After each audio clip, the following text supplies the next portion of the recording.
Well, by my clock, it's 11:15. So I guess it's best if we get started. Good morning, good afternoon, or good evening to everybody who's joined the call. My name is Paul Wilson. I work at a company called 𝗵𝗚𝗍, where I lead on key account management and retail excellence. I'm also a board member at AKAM, and my job is to act as your host for today's webinar. I'm delighted to introduce Diana Woodburn, who's going to talk to us today about the new diploma in key account management. But just before I do the introductions, perhaps we could move on and just talk about some behaviour for today's session. Please keep your video and your microphone muted to avoid any background noise during the session. Please feel free to ask questions.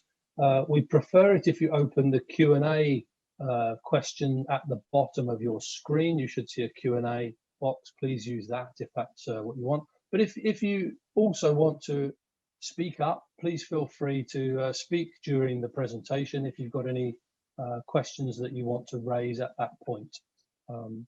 Afterwards, of course, you can email Diana at her business, or email ourselves at the AKAM email address. We are going to record the video, and it will be available on the website after the meeting. So hopefully that's cool, and we can move on. So let me introduce Diana Woodburn then. For those of you that don't know her, Diana is a world leader in key account management. Through her research and thought leadership, she's definitely one of the key people in key account management, and has been for some years. As you can see on the screen, she's got a very impressive biography. She's been the author of some of the key books on key account management, and I have to say, this is the one I always recommend. If anybody says to me, what book would you recommend, Paul, on key account management? It's the one that Diana and 𝗵𝗲𝗿𝗏 wrote. I think it's a great book, but there are plenty of other books and papers that are referenced as well. But Diana isn't just an academic. She spent 20 years in marketing in industry before she started writing and studying key account management in more detail. And she's worked across a range of industries in the UK, in Australia, in Kenya, and in Abu Dhabi. So she brings a very practical, very hands-on approach to key account management. And we're delighted that she's the chair of AKAM. She started AKAM 5 years ago. It's our 5th anniversary this year. And a great point, I think, to launch the diploma in key account management. And I'm delighted to hand over to Diana, who's going to talk to us about the diploma, which she's been working very hard on for the last year or so on our behalf. Diana, over to you. Thank you very much indeed for that introduction, Paul. So, a sensible place to start seems to be the content of this webinar. First question is, why is there a diploma? So I thought I might tell you why AKAM has introduced a diploma, and hopefully why you might want one. Who is it for? Key account managers, yes, but perhaps certain qualifying factors there. What is it? What does it cover, and how does it work? So when we get down to the what and how, we get down to some nitty-gritty, but I think that's necessary. So through the content of this webinar, I hope to inspire you to want to get it, but know exactly how to do it as well. So if we look first of all at why AKAM's offering this webinar, it is our mission. It's why we started, why I have such a something of a personal crusade about this, is to demonstrate to the world, to commerce and to other professionals, that key account management is a profession, and that people who do it are professionals. And that hasn't been an easy job. So the diploma itself helps to define the nature of the composition. When we get round to sort of explaining the scope of it, I think you'll see what I mean. And it's particularly through that we can demonstrate the difference between key account management and sales. And there's still so much confusion about that out there. And I've come across HR departments trying to assess key account managers through mismatched assessment techniques for sales, for general management, and for leadership, because there hasn't been a real understanding of what key account management is. So it's important, I think, that we want to encourage companies and those HR managers to recognise key account management. And this is an important plank in doing so. So then the point is, why might you want one? Well, to prove your competency and value to your current employer. Now, we live in disturbing times, and there are unfortunately a lot of key account managers who have been thrown out of their jobs or who are in suspension at the moment. And even if you're okay, you need to consider your future career as well, because there is so much turbulence. And I come back to this point to prove for yourself that you're so much more than a salesperson. Otherwise, you keep falling back into the same criteria, the same KPIs, the same rewards, etc. And showing that to having a qualification, even if it's an unusual qualification to prospective employers, is going to help your case a lot and hopefully give you the edge on other candidates. I wouldn't mind while you're listening to this, if you want to type into Q&A why you are actually interested in gaining a diploma, because I think that would be valuable information for us and for other people.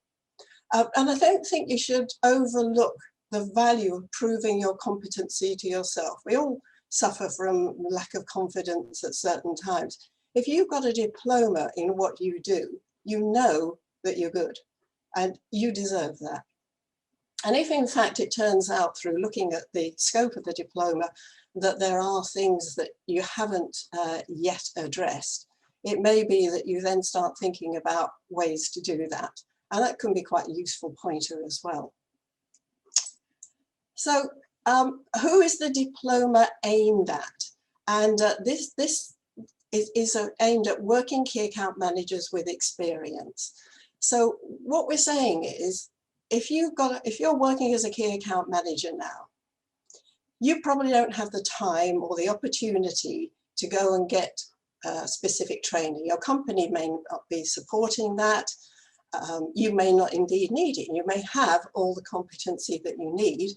And what we're offering you is a way to prove that. So we're expecting that this will be of particular interest to people with, say, over 3 years experience, so that you've had opportunities to gain the required competencies. A taught diploma is something different. So I just want to be clear about that. If you haven't yet got 3 years experience, then it may be that you can use the competency framework that we're going to show you to provide you with a development track. And then you can add competencies as you achieve them. So you can actually say, well, okay, I don't have the whole range of experience at the moment, but if I start now working towards the diploma, by the time I get to the end of it, I will. And we do, in fact, put in a 2-year window for you to consider. So I think that's quite a viable proposition. But to be clear, what defines her is it's what we call a rigorous recognition of prior learning. RPL is education. So recognition of prior learning recognizes you've already gained.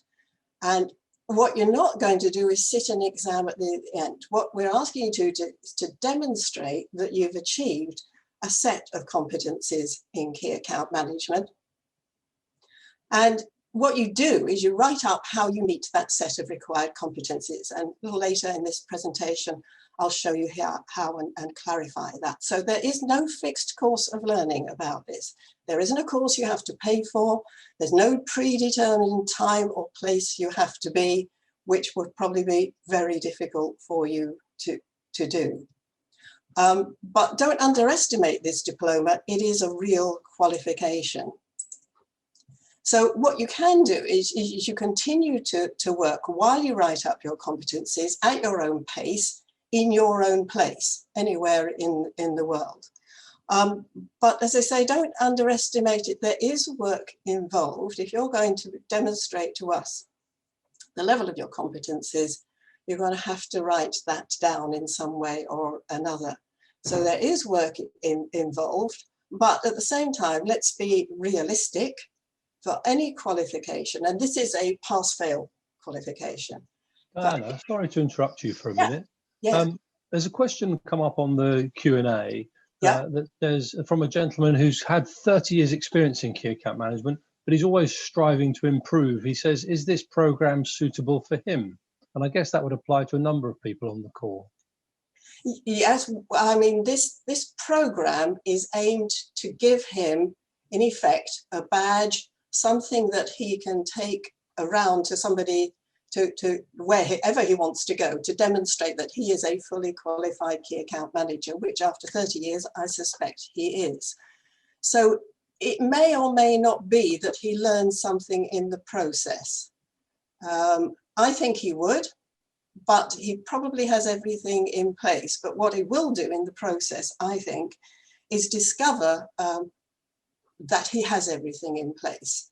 And I think, I mean, I've done this myself when studying for an MBA, is you don't necessarily realize until you have to present it to somebody else that actually what it is, that you know what you know. So it would, I think it has value. So as well as potentially adding some new information for a very experienced person, it would be good affirmation that they're doing a good job. Yeah. Cool. Thank you. Okay. And from Athena, I see that she says it will give her a specific specialist qualification to demonstrate competencies in key account management. Right on, Athena, that is exactly what it is and exactly what it's for.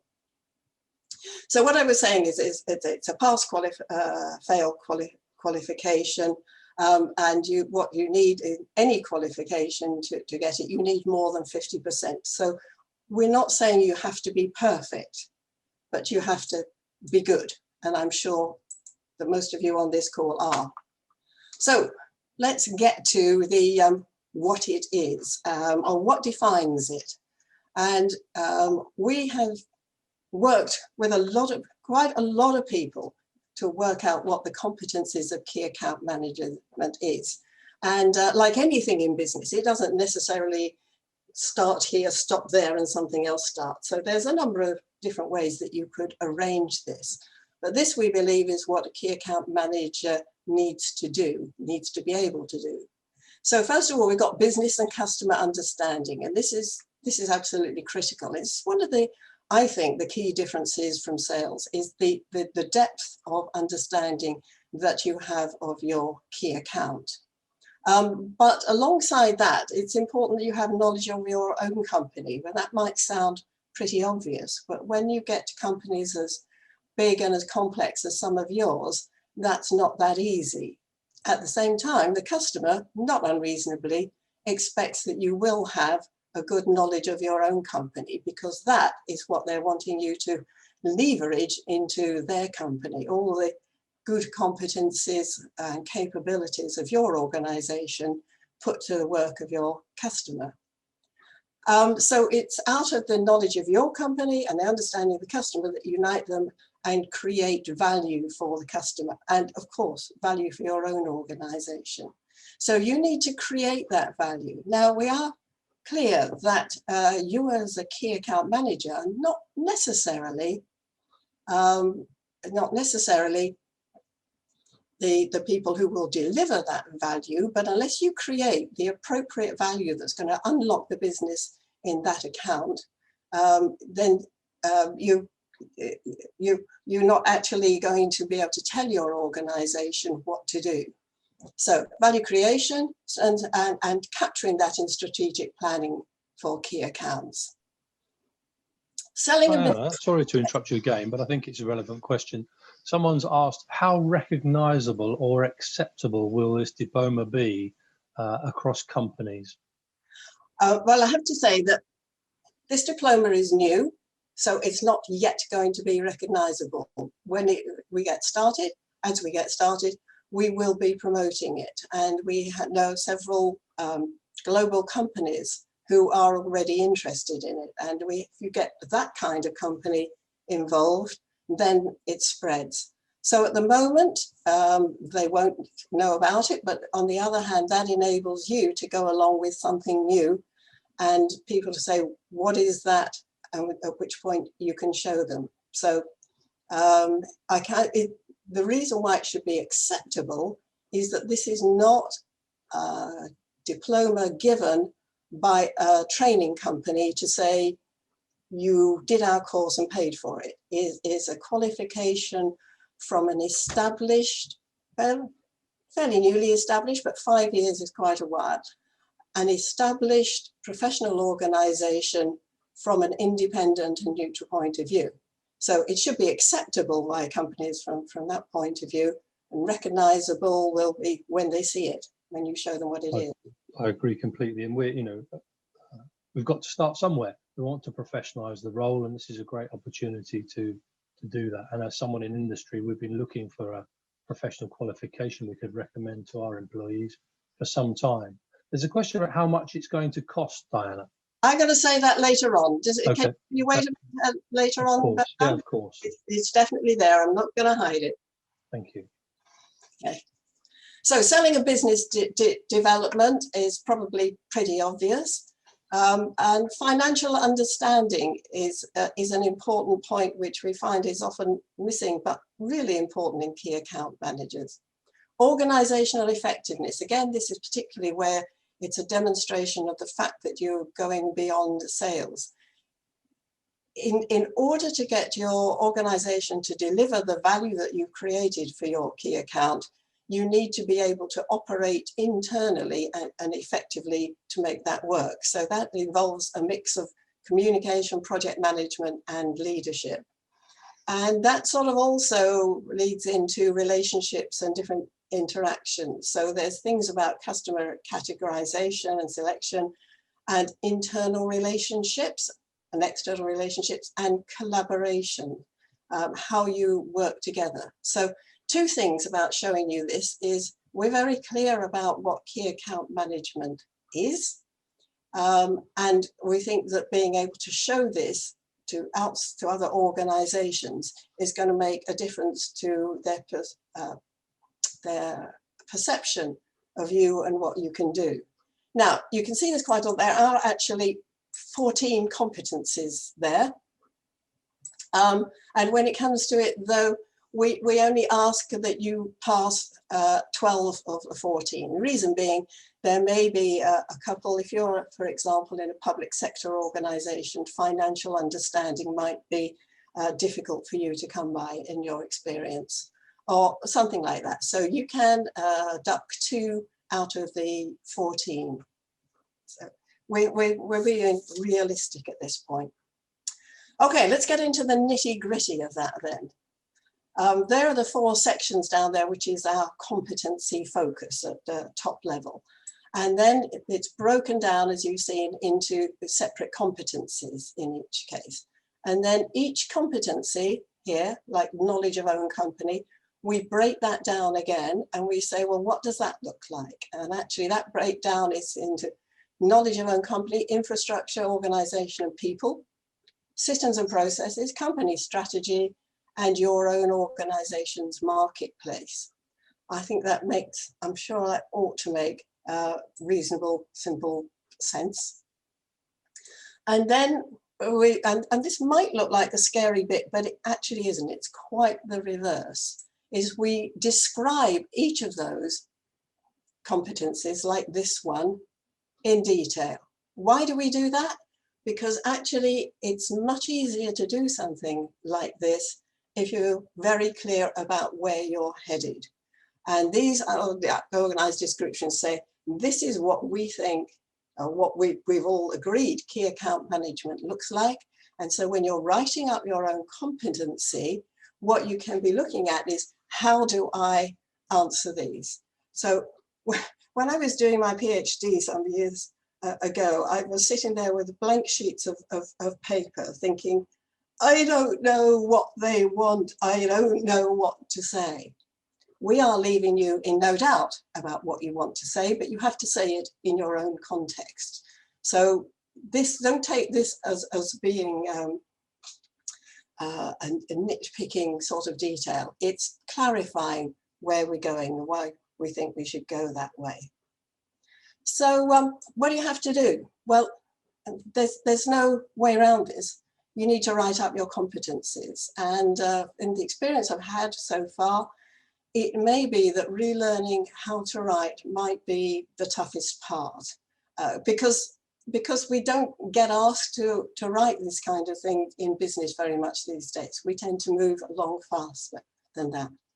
However, I don't think there's any way round this but asking you to write down how you have reached those competencies that we've described in your own world. And so we use those competency descriptions and workbook, which I'll show you in a moment. We even give you a workbook so that you can write them up with those descriptions alongside so that you know what you're trying to answer at any given time. If you can provide what we call evidence and write less, then you can do that. So if we need to get around to the competency on strategic account planning to demonstrate that you're competent that, a strategic account plan might just do that and there'd be very little else that you had to say. Now, I know a lot of those things are confidential. You only have to blank the names or something like that. That would be fine. Our assessors would sign non-NDA agreements anyway. Or it could be that you've attended a course and you can send us the details of that course, and that might cover off another competency. I think it's rather unlikely that any course will cover off all the competencies that we've put down. But have a think about what kind of evidence you might have. And in fact, on the website under the diploma competencies descriptions, you'll find some suggestions of the kind of evidence that might support your case so that you can write less. And perhaps I should just say that, you know, this is not a test in the English language. At the moment, I'm afraid we only have assessors in the English language. But if English is not your first language, we aren't bothered about that. It's the sense that we're looking for, not the grammar. It's useful to get feedback from a mentor to learn how to do write-ups. Now, we have a fantastic offer for any of you who want to embark on this process this year. You can have an AKAM board member as a mentor through this year. And what the mentor will do, instead of you writing up a competency and sending it to us and saying, is that okay? Or writing up 12 of them and then discovering that they don't quite reach what we're looking for, what we need to have, you can actually send it to your mentor who will know what you're looking for and give you some feedback so that you can do any tweaks or fill in any gaps to make sure that it's right. Because what you don't want to do is to write up a whole load of 12 and then discover that it isn't quite the right way to do it. So write up your first, consult with your mentor, send it to us. We'll tell you that if that's good. I think by that time it probably will be. And then you say, okay, now I know how to do it. Does that make sense to everybody? Okay, let's pass. Diane, just as I'm trying to gather some of the questions for the end, but right. Just when you talk about mentor, there's a question came straight through about how will you get an AKAM mentor? You register as an applicant for the, it's not really a student, as an applicant for the diploma, and we'll consult with one of the board members who has volunteered to act as a mentor, possibly depending on your industry. We might try to see if we can match industry, but in that way we'd put two of you together, and if that seems to work for both of you, you can go ahead. All of this is obviously going to be done online from anywhere that you are. So, and do we anticipate any? Sorry, do we anticipate any amount of access? So questions come through: how much access will I have to my mentor? I guess that's for individuals to negotiate between the two of them, isn't it? It will be, yes, it will be. But I think to be fair, the way it will have to work is that you start something and send it to your mentor, and your mentor responds to that. So your mentor is not a tutor who is going to teach you first. You have to put something down and then they'll respond. Thank you. I think that answers the question. Okay. Okay, so how are we supporting you? First of all, this is a snapshot of one of the diploma competency workbooks, the first one on business and customer understanding. And what you can see is you can download on the website a writable PDF. And this is the first page. It'll put the headline competency. It'll ask you here if you are submitting some extra evidences. And then it'll have these descriptions down the side. And in here is where you write how you meet those. So you don't have to use this. There's no obligation to use that if that doesn't suit you. But we think that's quite useful too. So we've given you detailed competency descriptions to help you understand what we're looking for. We've got the online writable PDFs. Those are already in the public side of the website, so you can download those at any time to look for those. Mentoring, we've said, you know, free for 2021. Now, we don't know that we can maintain that level, so it may be that after that, you have to make your own arrangements. But to be honest, if you start this year, a lot of you could finish this year anyway. And anyway, by the time you've got to the end of the year, I'm sure you'd know what to do. There is reference material when you register, whether you are at the moment or are not a member of AKAM. You get made a member of AKAM for 2 years, and then member resources is open to you. Now, those of you who are members hopefully have already been into member resources, but on the website we have, what shall I say, a load of stuff. We have CAM papers and articles addressing different aspects of key account management, and they range from practitioner articles to academic papers. And then we have case studies and videos. We have the presentations from all the meetings we've ever had addressing different subjects. And we have recordings of all the webinars we've ever had. So for example, the very first webinar we had was one I did on key account selection and categorization. And you'll find lots of useful stuff there as well. So you don't have to get a book. You may have everything you need, but you may want to dip in there. So that's that as well. So you've got more learning opportunities, you've got webinars, you've got bulletins, and we have also got some optional underlying theory modules, which I'll talk about in just a moment.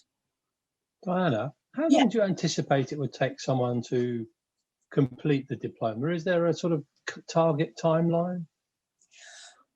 We really can't say, Paul. It depends how much time somebody can give to it. So as I've said, the target group is people who are working as key account managers, and that can be a pretty full-on job. So it honestly depends whether you can take time at weekends and evenings to do these write-ups, and how far and fast you push yourself to get through it. To be honest, I think there's something quite to be said for having quite a concentrated approach, because you get in the zone. Would there be a limitation? Would there be, so if someone haven't achieved it in 5 years, we're going to pull the plug? We're putting a limitation of 2 years on it. We think if anybody takes more than 2 years, they're never going to make it, and perhaps it will be fairer to everybody to say so. But I mean, nobody's going to sort of chop somebody off at 90% or even 80% after 2 years. That answers the question that was posed. Thank you. Okay. And so we are supporting you as well. Is we're going to do everything we can in establishing the requirement for the diploma. So talking to corporates and professional associations, particularly people in HR, the UK, CIPD, that sort of thing, to explain to them what the diploma is, and through that, what key account management is. And as a supplementary, sorry to keep interrupting you, but the questions are coming thick and fast, and I want to. So as a supplementary to the 2-year question, have you got any idea in your mind how many hours you think it would take for someone to complete this on I guess a monthly or a yearly or total basis?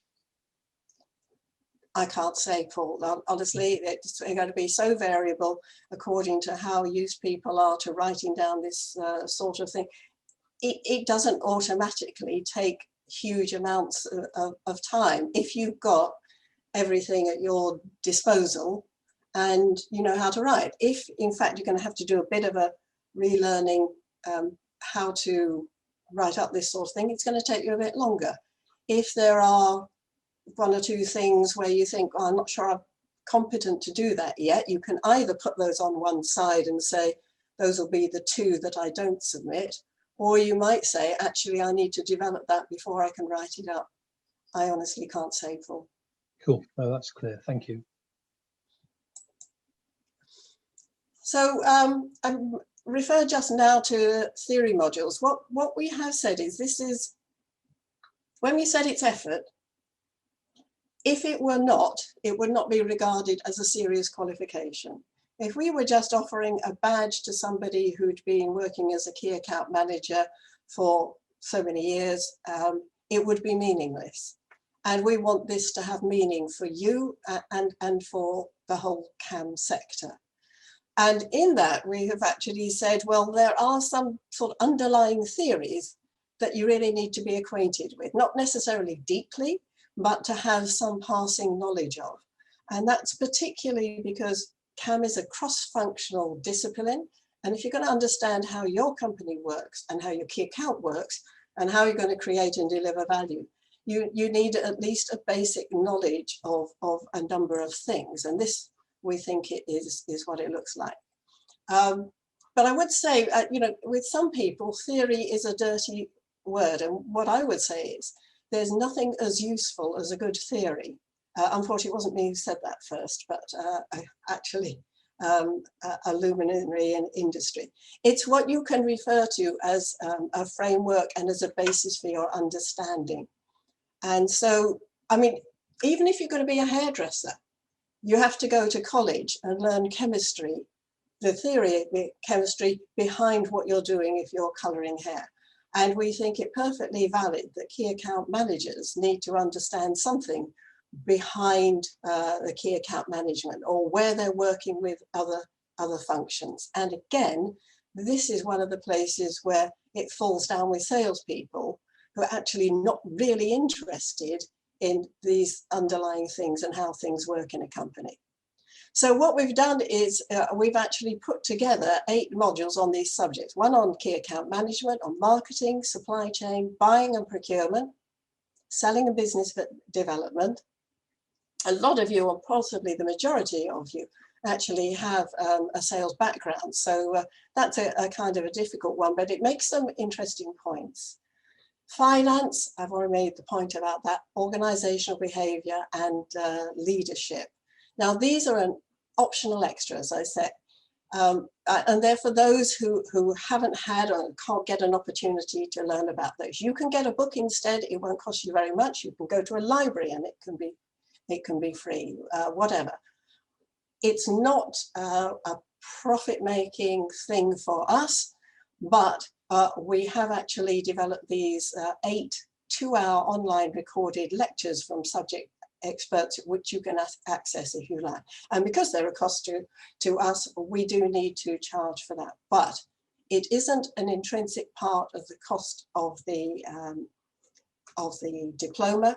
You may not need them. That's up to you about how you want to learn. But I still would make the case for saying knowing something about the theory underlying things makes things fall into place when you're talking, particularly when you're talking to other functions.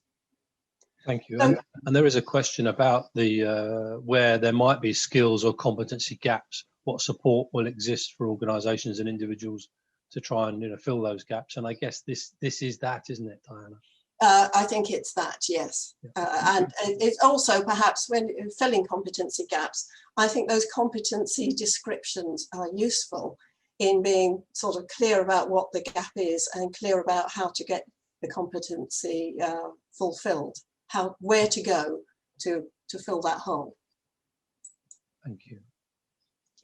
So what's the process to get down to the real nuts and bolts?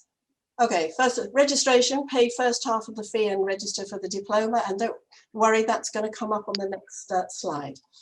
So you register, and when you register, as you say, you get AKAM membership for 2 years, got access to all member things, meetings when we can have them as well, and you get a review of your first competency, and for this year, you get a mentor that we will help you with if that's what you want. You can choose your own mentor. You don't have to have one of ours.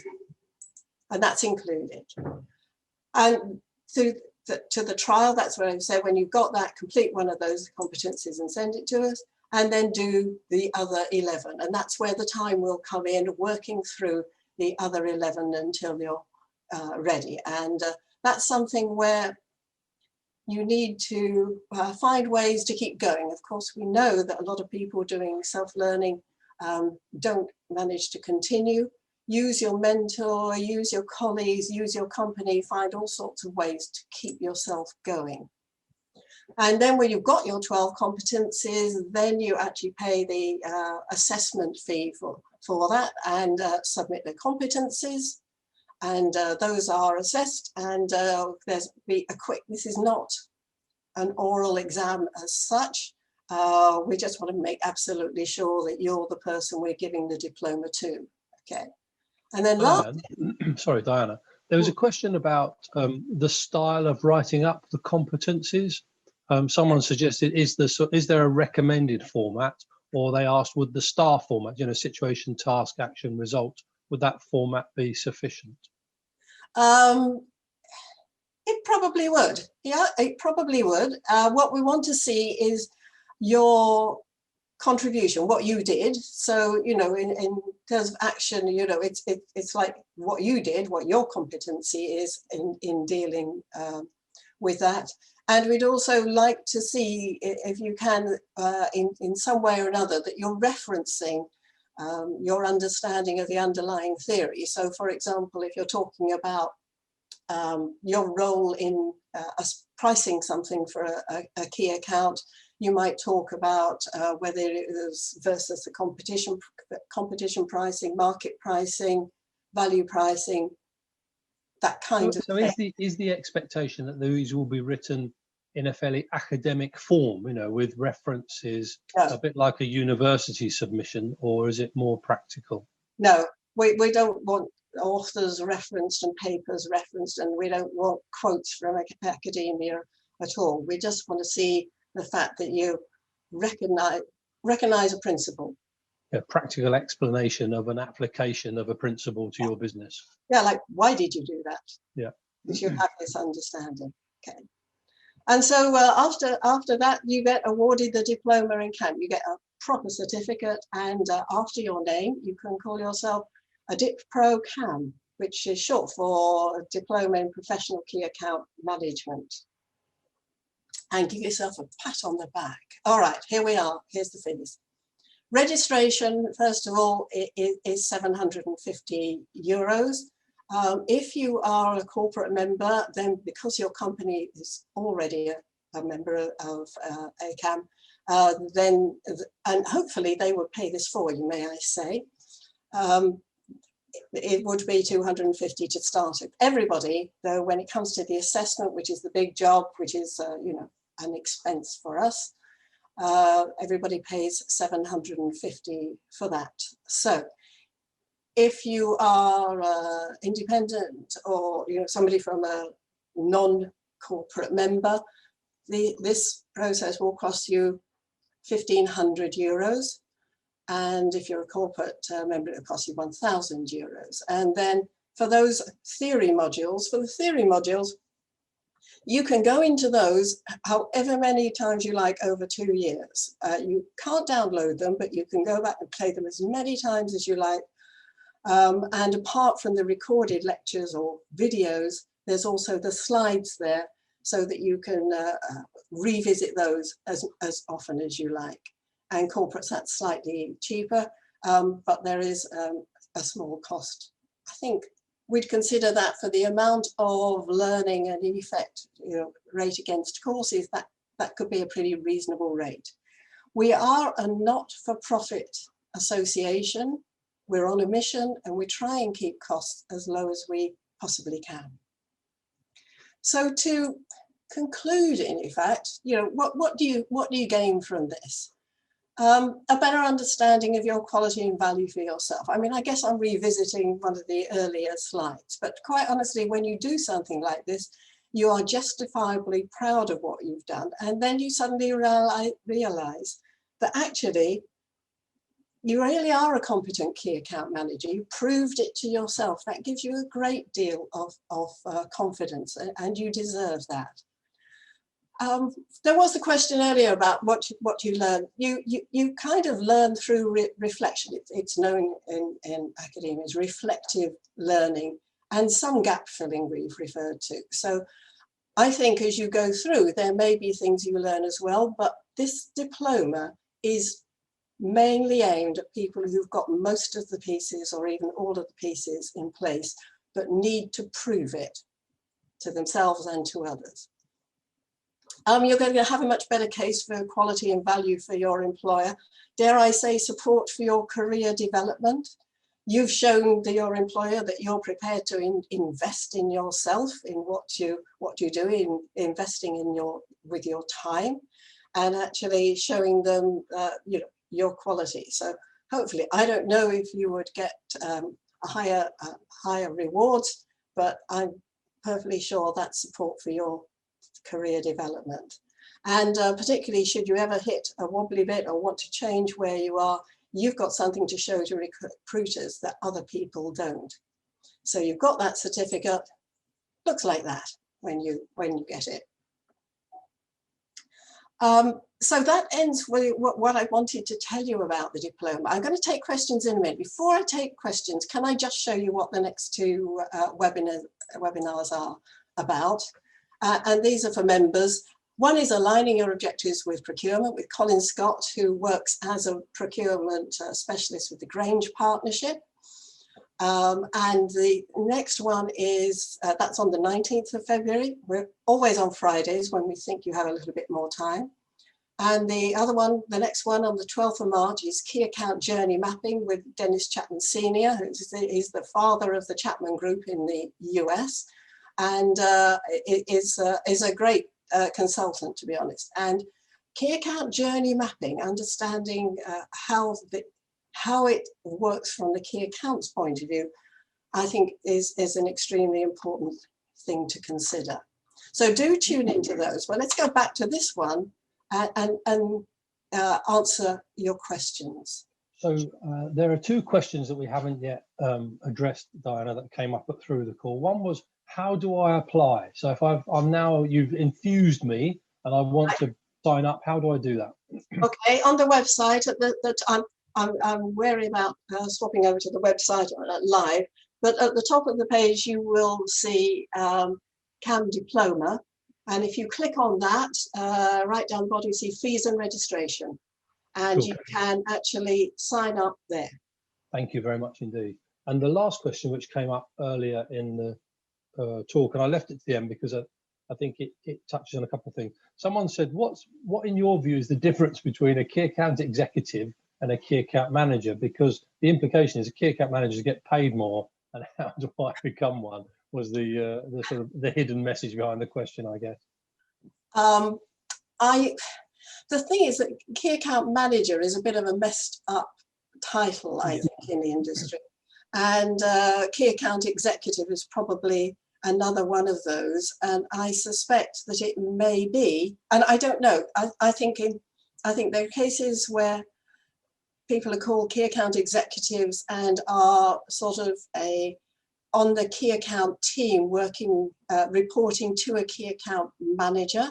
That sometimes happens, or else it's a title given to somebody who is really an account manager or even salesperson as a stepping stone. So in that case, possibly a way to go to have this range of competencies and activities which we identify as key account management.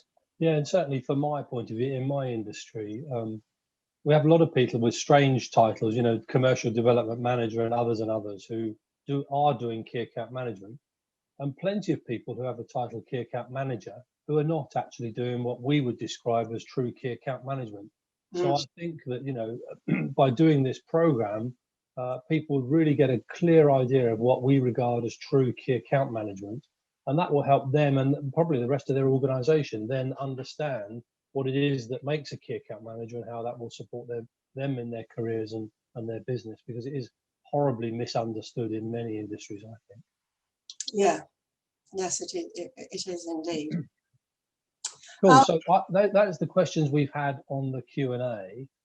Sorry for interrupting you so much through the presentation, but I didn't want to have a big long list at the end in case we didn't have much time. But we do have some time, and I'm going to just pause now and see if anybody wants to speak live and ask a question to Diana. Very happy to take questions. Sorry to interrupt. If you'd like to ask a question, if you can raise your hand, use the raise hand feature, and I can allow you to talk. Okay, there's some here. I'm just going to. Oh, sorry, go on. Just going to do that for you. So this looks like Sarah. I'm just going to let her speak to you. Sarah, can you hear us? Can you speak? Yes, just take myself off. Hi, Dan, it's Sarah Baker here. I worked at RM Results with Mike Green a few years ago, so I remember. I started to attempt the diploma, and as you know, I left RM Results, so sadly didn't finish it, but I would like to continue it. But I'm even more interested in trying to get my team or the company that I work for now involved in this, because I think it's really powerful, and it would be a really good way to say to our customers, you're working with a valued, skilled set of people. I guess my question is has anybody completed this certificate and the diploma so far? I know that when I was at RM Results, we were part of a trial group, and I just wondered if there'd been any progress since then. No, I think it was very valuable that you were the trial group, and thank you for that. And it's taken us a little time to realise that we needed to develop the diploma from that trial. So this is the point that we've got to now. We think we've made it as, what should we say, as user-friendly as we can. Great. I mean, I find it hard work, I must admit, but probably because I haven't been at school for a few years. And that's why I suggested using some kind of structure to the response, as you would do in a business environment. Because personally, I found that really useful when we were going through that trial, just to have some structure, and then I could tailor the responses according to the feedback that I had from you. So for what it's worth, I did find that really useful. And I have to say, I did really quite enjoy it. It was hard work. I'm not saying that it wasn't, but I really did quite enjoy doing it, because it made me realise how much I had achieved and how valuable that was, not just for me as an individual, but to my customers as well. So I'm really quite keen to get involved again. But clearly I need to have some conversations with my company first. Well, that's great. We'll get in touch, Sarah, and we'll talk to you some more about it. Yeah, thank you. Everybody to get in touch and discuss how to go forward. Perfect. Thank you, Diana. Thank you, Sarah. Okay. And Heidi, do we have a second person? We do. We got 3 little raised hands here, so just allow this next person.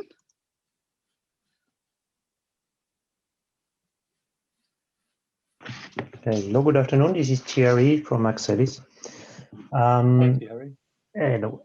I'm interested by the program for 2 of my team members, account managers, who are new in the position, 2 to 3 years experience. So I think that almost fitting in the requirement you were listing at the beginning with the 3 years experience. Can I see the program as a possibility for them to validate the competencies that they have already acquired through their past business experience, and then help us together, me as their manager and them, to identify some of the gap in the competency so that I can develop with them a specific training program to close that gap and then get them validated through the diploma? Absolutely, no, that's a great position to be in. So you can see all these competencies and descriptions on the website under that AKAM Diploma. Yes. If you click on there, you can see everything about it, all down to the detail. So therefore, that gives you a chance to scan the competency detail and descriptions, and you can, with your candidates, work across and you know, just maybe start with this kind of tick and cross exercise.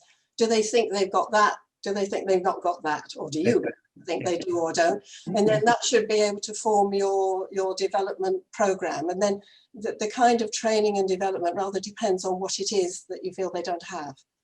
Perfect. Okay, understood. That's nice. Thanks. Thank you, Thierry. Heidi, do you have another question? We do, yes. I will just sort that one out for you.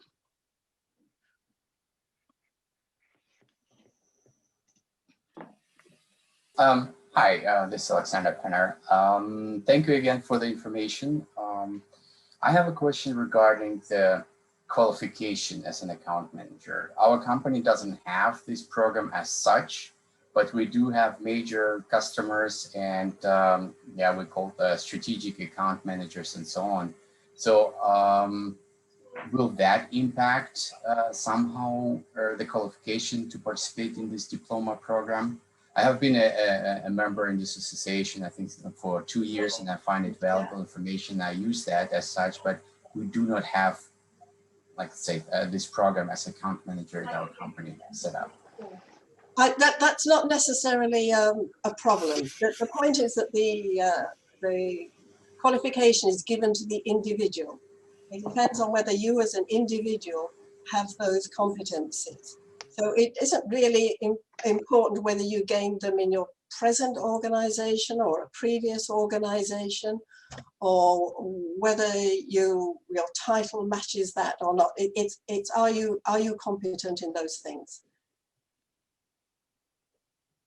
Does that answer your question, Alexander? Yes, yes, thank you.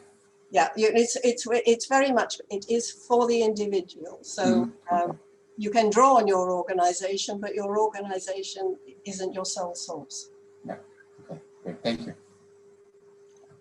Would anyone else like to raise their hand to ask a verbal question? No, I'm not seeing any more hands right now.